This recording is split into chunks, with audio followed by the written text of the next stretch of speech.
Usa ka pagtuo, usa ka tingog, usa ka katawhan.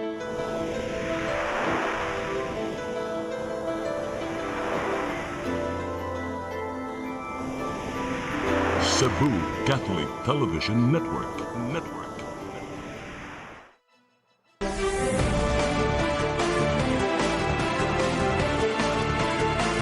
Uluhan sa mga balita sa Sayre 47. Bagyong Basyang moagi sa Sugbo karong Biyernes. Pipila ka mga klase sa probinsya sa Sugbo suspendido. Mga opisyal sa kapulisan sa Central Visayas nga nakatampo sa malampusong ASEAN Summit Tourism Forum og sinulog gipasidunggan. Department of Social Welfare and Development mipahimangno bantayan ang mga peking ayuda online. Lalaki nga nabutang sa target list sa PDEA 7 na sikop sa buy-bust operation. Sugbo, Kabisayan ug Mindanao, Pilipinas ug katawhan kutos maabot sa tong Sibya sa tibuok kalibutan mayong hapon.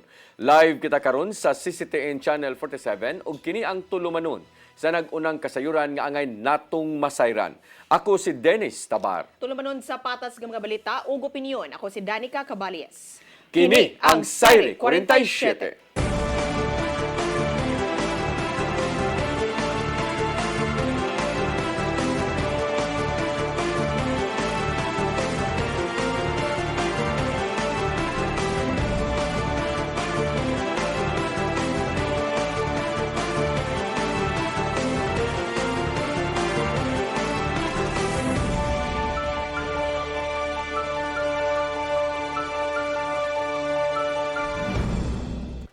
O karon sa kompletong detalye sa atong mga balita, Pag-asa Visayas mipahimangno sa publiko nga dili mo kumpiyansa sa dala nga uwan sa tropical depression nga Basyang tungod sa kahalapad sa area niini sa mao nga bagyo nga mapektuhan ang tibuok Sugbo.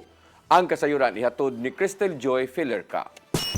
Alas 11 kaganihang buntag, nasigpatan ang Tropical Depression Basyang sa 735 kilometers east sa Inatuan, Surigao del Sur. May dala kining hangin nga 55 kilometers per hour ug paghaguros nga 70 kilometers per hour.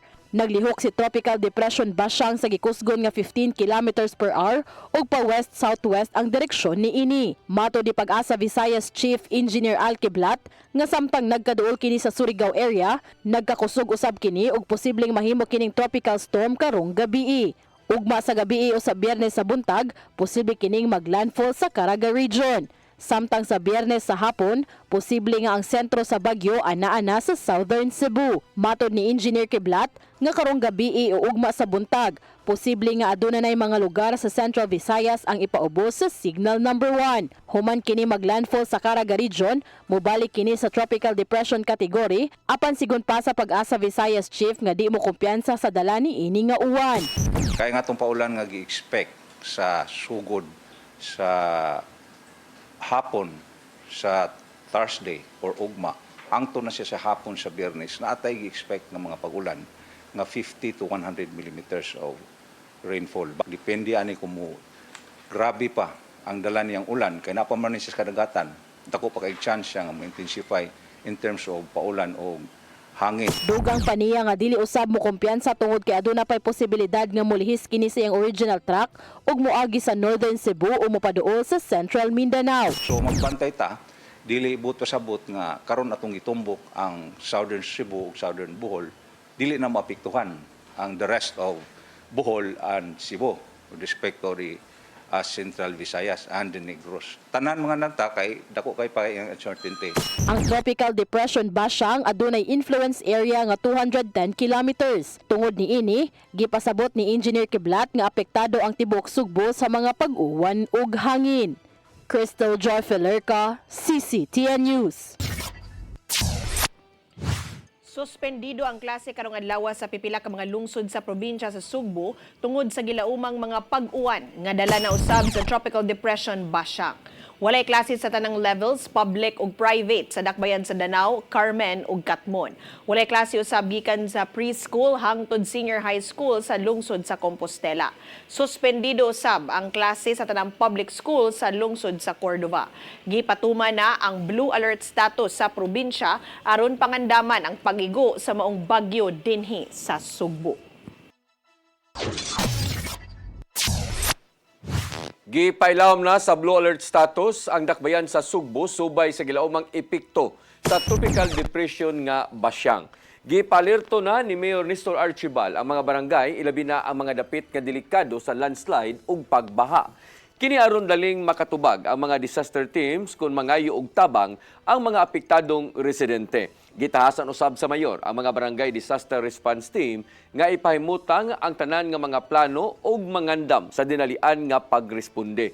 Gipakatap na ang mga kahimanan ug mga disaster teams ngadto sa pipila ka mga bahin sa northern ug southern parts sa syudad. Tabuanan alang sa mga agricultural products gikan sa kalungsuran sa Sugbo ipahimutang sa tulo ka mga LGUs. Migahin ang kapitolyo og 6.5 million pesos aron itukod ang Cebu People's Food Center. Ang kasayuran hatod ni Gian Navarro. Gipangandaman sa Cebu Provincial Government ang pagpatuman sa Cebu People's Food Center isip bagsakan sa mga agricultural products gikan sa kalungsuran. Sa kasamtangan, anapa sa bidding process ang katukuran sa mong food center nga may mutangnaw niya sa tulo ka mga local government units. Itukod ang People's Food Center sa lungsod sa Medellin, dakbayan sa Danao ug dakbayan sa Carcar. Din ang matag building magkantidad og 6.5 million pesos. Mato di Provincial Agriculturist Dr. Roldan Sarahina nga masugdan sa di madugay ang katukuran sa tulo ka mga food centers human maaprubahan ang bidding. Sa gayong mahuman na kini, ablihan na maong pasilidad ngadto sa publiko labing sayo karong Mayo 2026. Intended yun na for satellite market. Yan mo na timing rapod nga kumita na nga area na accessible sa mga tao, sa publiko para adto mamaligya nga itong mga farmers. Ibaligya sa People's Food Center ang mga produkto gikan sa maglaing farmers and fisher folks diin anaalang sa farm gate price ang itanyag nga presyo ngadto sa mga mamalitay. Pasabot nini wala nay mga middleman nga malambigit sa pagpamaligya sa mga produkto ngadto sa tanang konsumidor. Mao magtinabangay ang mga LGUs o ang Provincial Agriculture Office aron ma-accommodate ang mga interesadong mamaligya sa ilang mga inaning produkto. Subay kini sa tingwa sa administrasyon ni Gobernador Pamela Baricuatro nga himong abot kaya ang pagkaon hangtod na sa kabalayan. Para ma-project nato atong ma-determine, atong ma-master list ang mga farmers nga makabaligya sa ato ang People's Food Center. Ian Navarro, CCTN News. Mga opisyal sa Police Regional Office 7 nga nakatampo sa Malampuson nga ASEAN Summit Tourism Forum 2026 ug sa Sinulog, Pasidunggan. Gipasigarbo sa PNP nga way natala nga insidente sa nangaging mga dagko nga kalihukan. Ang kasayuran ihatod ni Arnold Bustamante. Gipasigarbo sa Police Regional Office 7 nga manampuso ng ilang paghatag sa hugot nga seguridad atol sa ASEAN Summit Tourism Forum 2026 nga gipahigayon sa probinsya sa Bohol ug sa Cebu gikan atong Enero 15, 2026 kadto na sa Pebrero 1, 2026. Nini mao nga dako nga kalihukan wala makatala ang kapulisan sa Central Visayas ug insidente nga nakaapekto sa ASEAN Summit tungod ni atol sa Monday flag raising ceremony sa sulod sa Camp Serious Menia ang gabuhatan sa Piero 7. Gihatagan og pasidungog ang mga police official nga nakatampo sa manampuson nga pagpatuman sa seguridad sa ASEAN Summit Tourism Forum. Gihatagan og medalya ng kagalingan silang Police Colonel Abubakar Magaling Jr., ang Commander Subsite Task Group Cebu Province Police Colonel Augusto Dasquio, Commander Sub-Site Task Group Lapu-Lapu City, ug Police Colonel George Ilanan, Commander Sub-Site Task Group Cebu City. Giila ang ilang pagpangulo og epektibo nga pagmando ug kontrol atol sa ASEAN Summit Security Operations. Susama nga pasidungog usab ang gihatag sa Police Regional Office 7 kanila subay sa manang pusod nga sinulog 2026. Gawas niini gitunulan usab og commendation medal kung medalya ng papuri si Police Colonel George Ilanan nunod sa maayong performance human gibabagan ang walay pagtugot nga motorcade rally nga gihimo sa pipila ka mga organisasyon nga mosulod sa Southward Property din didto ang venue sa ASEAN Summit. Lakip sa gipasidunggan mao silang Police Lieutenant Colonel Paterno Dumundon Jr., ang Force Commander sa Regional Mobile Force Battalion 7, Police Captain Kent Bell Cesar Parcon, ang Station Commander sa Waterfront Police Station, o Police Staff Sergeant Joniel Ramago. Nakadabato sa medal merit as Commander Sub-Site Task Group Bohol Province si Police Colonel Patricio Digay Jr. uban sa laga mga task unit commanders nga naglangkob nilang Colonel Pablio Mariano Magistrado, Colonel Rogelio Abran Jr., Colonel Brian Gregorio, Colonel J. Guillermo, Colonel Mario Cristino Lucero, Colonel Elmer Cinco, Police Lieutenant Colonel Wildemar Chu sa HPG-7, Police Lieutenant Colonel Marilyn Ignacio, Police Lieutenant Colonel Errol Garchitorina, Police Lieutenant Colonel Bermina Suen o Police Major Arnulfo Hakaban Jr. Si Police Brigadier General Rodrigo Maranan, ang hepe sa Police Regional Office 7, bibutyag ang milabay nga simana mo'y labing mahinungdanon hugot nga operations nga gihimo sa kapulisan sa Central Visayas aron masiguro ang seguridad sa Sinulog Festival. Samtang magpabilin ang ilang pagpakusog pa sa seguridad subay sa ASEAN Summit Tourism Forum 2026 ug uban pa nga mga kalihukan. Kini aron masiguro nga luwas hapsay balinaw ng ASEAN Summit nga may hinungdan nga ila pang gilugwaya ng ilang oras alang sa seguridad. Gipasalamatan usab og gidayeg ni Maranan ang tanan nga mga naglangkob sa seguridad ug bidasig pa sa mga personel niini nga ipadayon pa nila ang ilang pagbantay sa Central Visayas. Ang Piero 7 mipakatap og kapin sa 5,000 ka mga pulis personnel ug ubang ahensya sa gobyerno aron mobantay sa kapin 300 ka mga delegado gikan sa kapin 40 ka mga nasod. Lakip na ang ASEAN member states nga gilangkuban sa mga head of state, dignitaries, tourism leaders ug international representatives. Arnold Bustamante, CCT News. Hepe sa kapulisan sa syudad sa Sugbo miauhag sa mga motorista ug tanang mga driver nga magmatngon sa ilang pagmaneho. Subay kini sa sunod-sunod nga disgrasya sa kadalanan sa lalawigan nga mikalas gyud og kinabuhi. Ang kasayuran hatod pagbalik ni Arnold Bustamante. Human sa sunod-sunod nga disgrasya sa kadalanan sa probinsya sa Sugbo nga misangpot gyud sa pagkakala sa mga kinabuhi, ang hepe sa Cebu Police Provincial Office, Police Colonel Abubakar Mangilin Jr. miawhag sa mga motorista ug driver sa mga sakinan nga magmatgon sa ilaga pagmaneho. Gawas nini ang giawhag ang mga driver nga siguruduhon gyud nga ang ilaga mga sakinan nga gimaneho roadworthy tungod kay nakadepende kanila ang kinabuhi sa mga pasahero ug sa mga tao nga migamit sa karsada. Kanunuman nga nakada sa disgrasya sa kadalanan ang usa ka pulis dito sa siyudad sa Naga niadto nga Domingo sa buntag, humanamangga ang gihaga motorsiklo sa Bilikay nga series bus. Samtang nakada susab aga magtiayon dito sa siyudad sa Toledo, human gidaro sa usa ka dump truck ang ilaga tricycle sa barangay Ibo pagkalunes sa gabi. Yes, opo. While it is really unfortunate to have this kind of incidents, no, but for the Cebu Police Provincial Office, we are really doing our best to mitigate and lessen these kinds of vehicular traffic accident. In fact, we have been coordinating with the LTO. In that way, our police personnel can be trained, deputized to implement the LTO code, and we are also in coordination with our Governor Honorable Pamela Baricuatro. In that way, we can be supported in the procurement of breath analyzer. Lagip sa plano ni Mangilin aron nga maminusan ang mga disgrasya sa kadalanan, mao ang pagpakigalayon sa Land Transportation Office nga mapaubos sa pagbansay-bansay ang mga pulis personnel sa kalungsuran o ang mga component cities sa lalawigan sa Sugbo aron manipitay sila sa maong ahensya sa pagpatuman sa LTO code. Gawas nini magpatabang usab sila sa kagamanan sa lalawigan sa Sugbo. Pinaagi ni Cebu Governor Pamela Baricuatro nga makapalit sila og breath analyzer aron malikayan nga dunay magmaneho sa ilang sakinan nga mga hubog.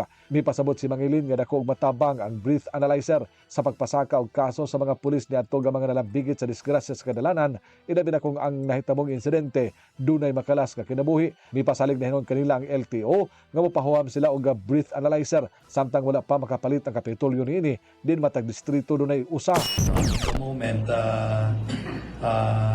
the LTO, our friends from the LTO committed that they will lend us breath analyzer for our initial use, and again, we will be supported by the provincial government in the procurement of breath analyzer, at least one per district.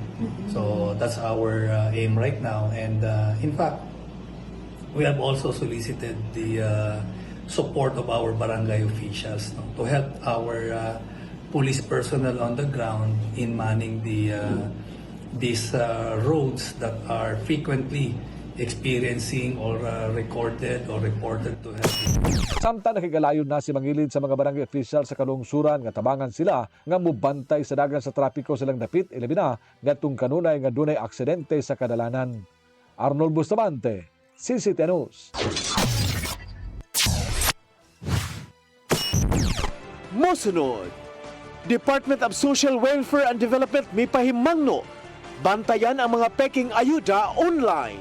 Kana og daghan pa mga balita sa pagbalik sa Sayre 47.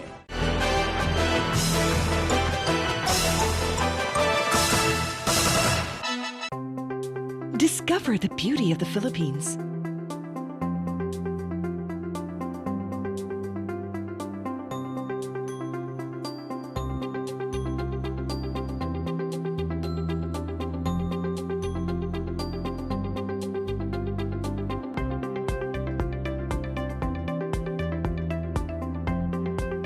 With Philippine Airlines, the country's flag carrier.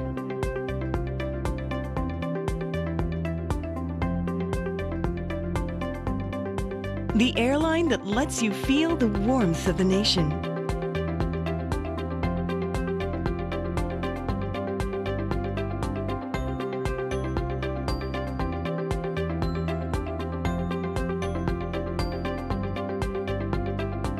Mabuhay!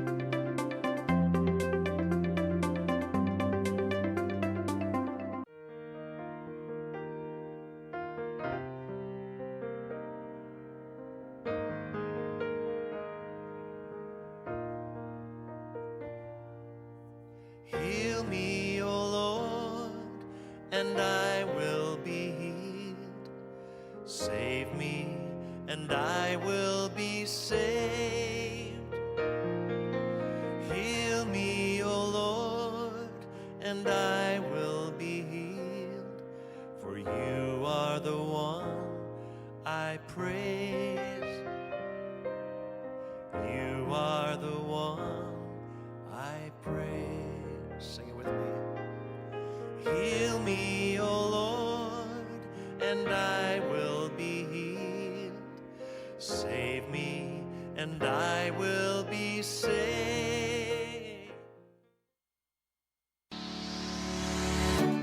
Looking for the best internet deals in Negros Oriental? Field Products Negros is here to bring you fast, reliable, and affordable internet with plans made just for you. For as low as 899 pesos per month, enjoy speeds of 50 Mbps, perfect for streaming, working, or studying from home. Need more speed? No problem. Get 100 Mbps for just 1,199 pesos. 150 Mbps for only 1,499 pesos, or our fastest plan, 400 Mbps for just 2,399 pesos per month. Plus, you can add over 100 cable TV channels to your internet plan for just an additional 100 pesos per month. That's entertainment and lightning fast internet all in one. Enjoy no installation fees and start today with a 1,000 peso customer deposit. Call us now or visit our website to sign up with the Field Products Negros. You get internet that's affordable, reliable, and local. Field Products Negros, bringing you closer, faster. Call us at 0917-631-5240 or visit our website www.fieldproductsnegros.net or our Facebook page, Field Products Dumaguete. Subscribe now.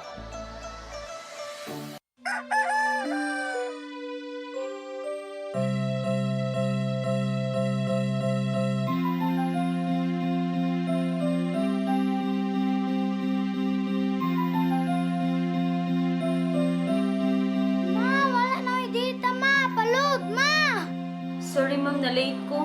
Nangita pa mong ko para internet sa kong anak, ma'am. Ay, wala na yung problema. Pag-sinisibo!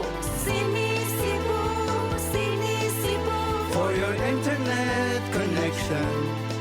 And for the signal of your cable TV. So fast and straight, the transmission to your home. Sinisibo! Sinisibo, Sinisibo. Offers you to have fiber optics. For your viewing experience, perfect and clear so fast. So great and affordable for you to enjoy. Sinisibo. Cine Cebu Television Network Incorporated offers fiber to the home broadband internet bundled with fiber to the home cable TV connection. Cine Cebu Television Network Incorporated with its operation in Metro Cebu and the whole province of Cebu soon. And affordable for you to enjoy. Sinisibo!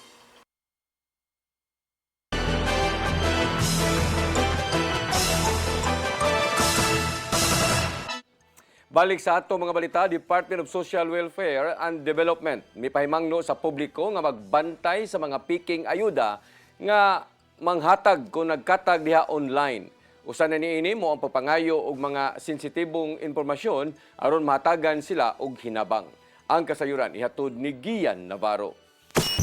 Gipaymangnuan sa Department of Social Welfare and Development ang katawhan nga maglikay sa mga nagpakaron ingnong staff nila aron manghatag og ayuda isip bugti sa mga personal nga impormasyon. Gikumpirmar sa DSWD nga nagkatag ang maong modus pinagi sa mga text message ug ubang online messaging platforms.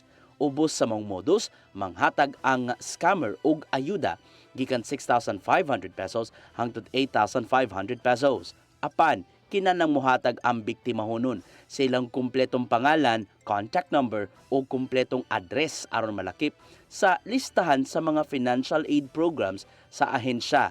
Gikabalak-an kini sa DSWD. Gumikan kay mangayo usab ang mga scammer og access sa ilang GCash account aron sila makakawat sa kwarta nga nasayang sulod.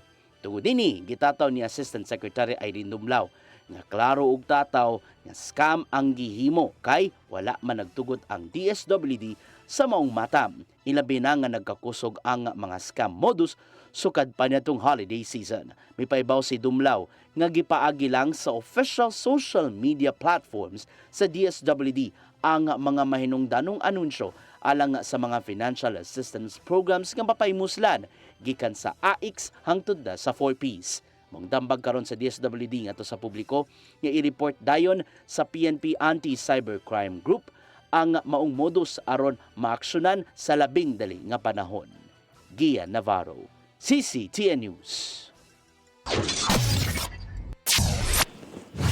Cebu Provincial Board buot magpakisayod bahin sa pasiunang pagbiyahe sa mga electric vehicle taxis sa mga syudad. Alang ni Vice Gobernador Glenn Anthony Soco, aduna kini bentaha alang sa kayuhan sa kalikupan. Ang kasayuran hatod pagbalik ni Gian Navarro. Nakita ni Vice Gobernador Glenn Anthony Soco nga adunay bentaha alang sa kalikupan ang pagdagan karon sa pipila ka mga units sa electronic vehicle taxis gikan sa kumpanya gikan sa Vietnam nga Green Smart Mobility. Mata ni Soco nga naguna ang ubang mga nasod sa pagpahimo sa green technology ilabi na sa matang sa transportasyon. Ilabi na nga naninguha ang gobyerno nga dili na mosamot ang mga nasinating polusyon karon sa dalan gumikan sa kadaghang mga sakyanang nagbiyahe karon. Well, we really have to support the transition to green technology. I think that's really the way to go. All over the world, almost all countries, if not all countries, are already adopting renewable energy and green technology, especially in the light sa ato ang climate change. Apan, ato na sila idugang pa mga pangutana bahin sa planong pagpabiyahe sa dili mo menos 600 ka mga green taxis gikan sa maong Vietnamese company. Maong gidapit sa Provincial Board ang kadagkuan sa GSM o Land Transportation Franchising and Regulatory Board LTFRB 7. Kini aron magpakisayod sa nimong dagan sa hearing niadtong Enero 15. Pinagi sa resolusyong giduso ni Bukal Nilo Seno, buot nilang susihon ang mga pulisiya og implementasyon sama naglaing habig bahin sa pagpadagan sa maong sakyanan. Subay kini sa kabalaka sa ubang grupo nga mao ang posibleng kompetisyon sa public transportation gumikan sa bag-ong matang sasakyanan o gilauman ang posibleng epekto nini sa nagkabugat nga trapiko sa Metro Cebu. Having this kind of transport system would also entice those who own cars to take public transport. Daan ang gitataw sa LTFRB 7 nga nagdagan ubos sa temporary permit ang inihaplang nga unit sa Green EV taxis nga nagdagan sa Metro Cebu. Gian Navarro, CCTN News. Anti-ipal nga kampanya sa Department of Interior and Local Government suportado sa syudad sa Mandaue. Gipasabot nga gipatuman kini sa syudad bisan ugwa panigawas ang maong kamanduan. Ang kasayuran ihatod ni Mary Rose Sagarino. Ang Noche Buena gift pack nga gihatag ni atong Desyembre ngadto sa tanang panimay sa syudad sa Mandaue, Bayanihan Village alang sa mga biktima sa Bagyong Tino ug ang bag-uhay nga gipatuman nga libreng sakay program ang pipila ka mga proyekto sa lokal nga kagamhanan sa Mandaue ubos sa administrasyon ni Mayor Tadeo Junki Uwano. Ang Noche Buena gift pack ang gisud sa One Mandaue Eco Bag samtang ang housing units ug bus ang walay bisan unsang hulagway ug pangan sa mga opisyal. Matod sa administrator nga kini nagpakita nga nagtuman ang syudad sa anti-epal policy bisan wala pa napakanaog ang direktiba sa Department of Interior and Local Government kundi DILG. Sa katong mga Noche Buena, wala may picture niya, wala may ngaan gali niya. So as far as we know, compliant ang city ana ug napay angay improve. Buhato na to. Basta kita man na sa mga programs wala iyang picture. Dugang panimaligon nga suportado sa dakbayan ang palisiya. Ilabi na nga dili komportable ang mayor sa pagbutang sa iyang hulagway sa mga programa sa kagamhanan. Sa memorandum sa DILG, gimando ang mga lokal nga kagamhanan ug mga buhatan sa gobyerno sa hugot nga pagpatuman sa anti-epal policy nga nagmando sa tanan nga tangtangon angan, hulagway ug uban pang estilo sa pagkaila sa mga opisyal sa tanang proyekto, programa ug aktibidad nga gipunduhan sa kwarta sa gobyerno. Subay usab kini sa pagsuporta sa departamento sa panawagan ni Presidente Ferdinand Bongbong Marcos Jr. nga panalipdan ang mga proyekto sa gobyerno batok sa political self-promotion o gihangyo ang publiko nga i-report ang bisan unsang paglapas sa anti-epal policy. Mary Rose Sagarino, CCTN News. Nagpakisayod ang monitoring team gikan sa Regional Development Council sa mga programa ug proyekto sa dakbayan sa Sugbo. Matod ni Mayor Nestor Archival nga ilang gisubay ang mga proyektong nagpadayon ug ubang gipahunong sa syudad. Lakip sa ilang pagsubay ang mga nasugatang kakulian sa ubang mga proyekto aron masuta kung unsa man ang ikatabang sa RDC 7. May nungdanon alang sa mayor ang monitoring team aron mahapsay ang pagpatuman sa mga proyekto nga hayan mapahimuslan sa mga konstituwente. Gilangkuban ang mga monitoring teams gikan sa DepDev 7, DOH 7, DBM 7 ug ubang mga ahensya.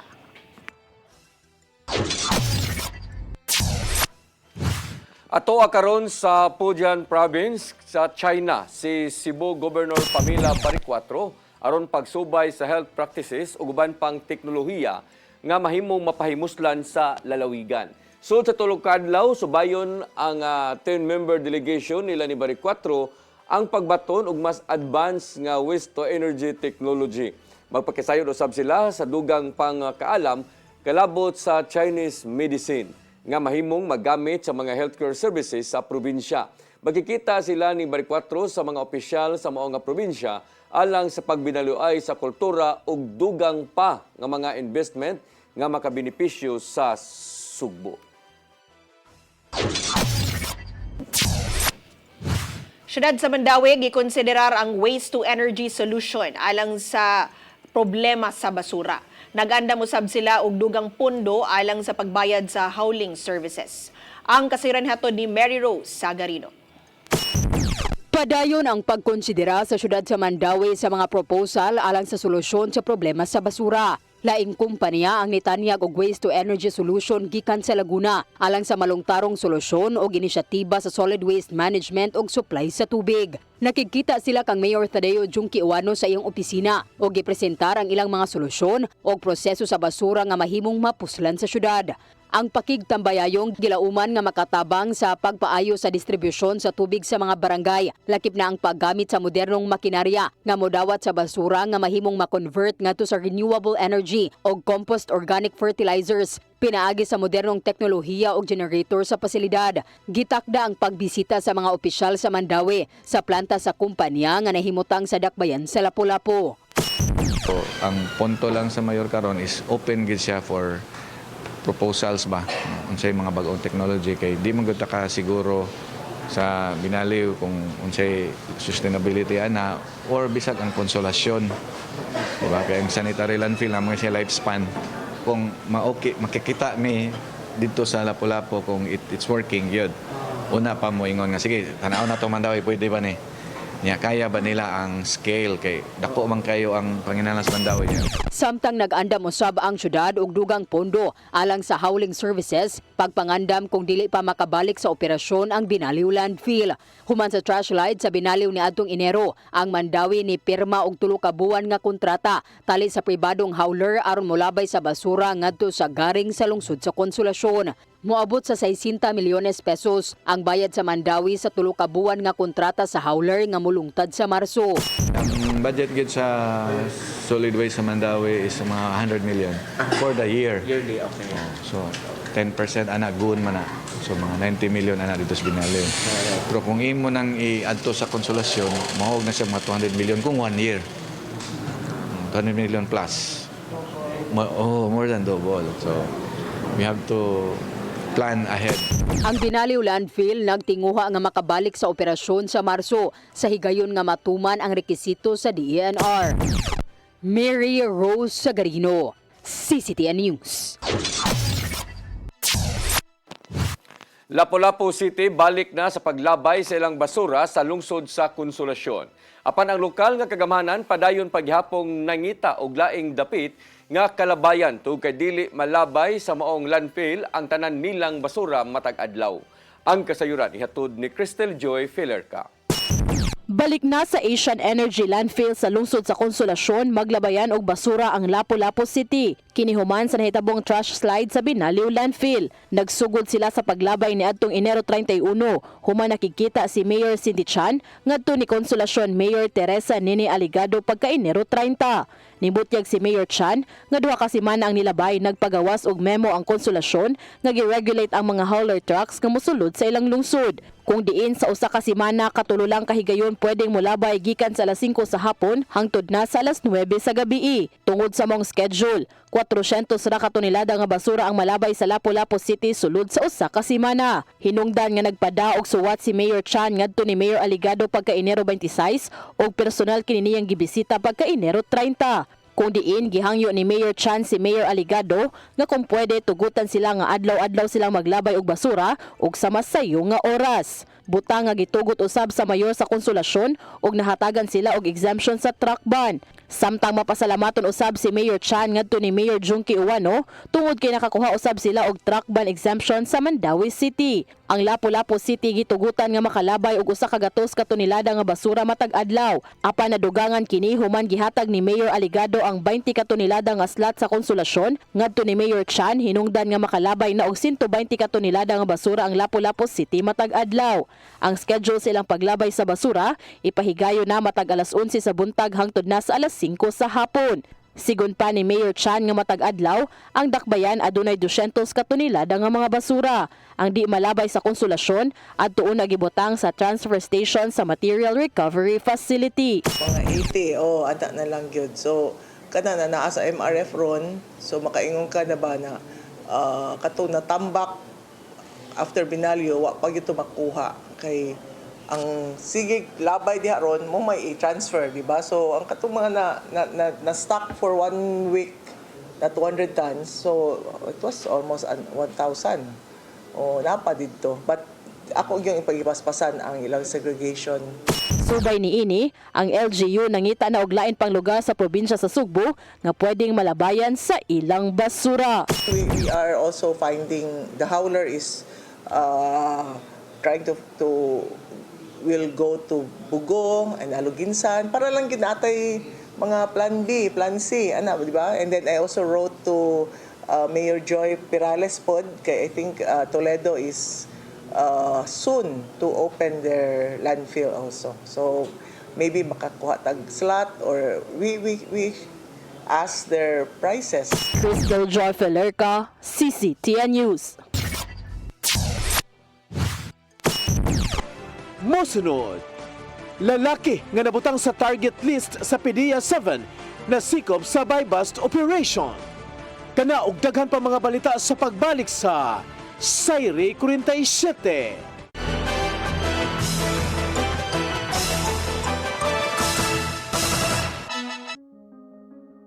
Nangita ka ba og wellness consultation ug preventive health support?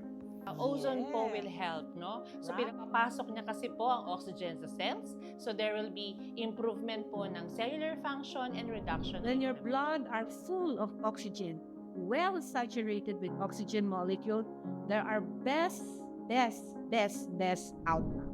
At imano nato ang atong kahimsog pinaagi sa husto nga konsultasyon sa lisensyadong doktor.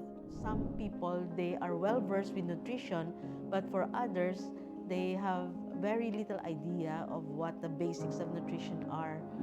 Kaya with ozone therapy, kung makakatulong ito para mag-shrink yung mga tumors natin. Para sa professional consultation o general wellness services, bisitaha ang Ozone Med Wellness Clinic branches sa Davao, Bacolod ug Cebu.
Hapon nga tigulang og hubakon, sugod siya kay iya lang hokhokon, og iya lang oto-otoon. Ay pas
Balik sa ato mga balita, lalaking nabutang sa target list sa PDEA 7 ug sa PNP nadakpan sa buy-bust operation kagabi sa may sitio Isla Alegre, Barangay Basak sa Nicolas, Dakbayan sa Sugbo.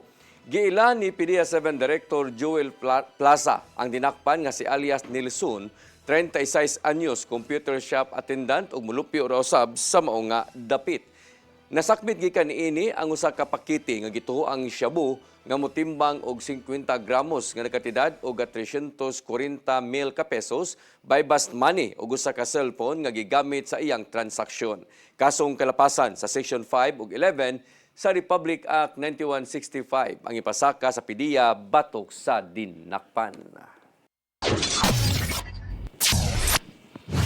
Gibasura sa House Committee on Justice ang duha ka impeachment complaint batok ni Presidente Ferdinand Bongbong Marcos Jr.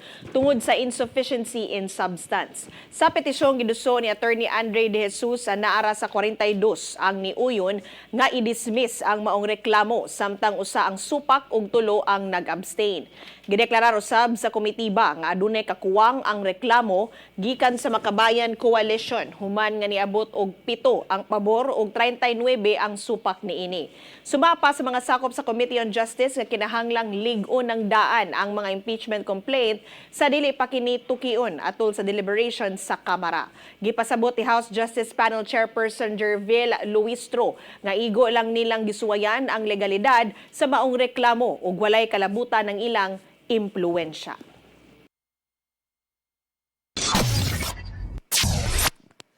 Mao kadtong naglangkob sa ato mga balita sa Sayri 47, ako si Dennis Tabar. Ako si Danica Caballes, sangtod ugma sa inyong paboritong tulumanon. Sayri 47.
Di ko mutuog na Ginoo. Ano magulo ng bata da? Nangita lagi ni gatas. Kasabot ka, akong ipakuha.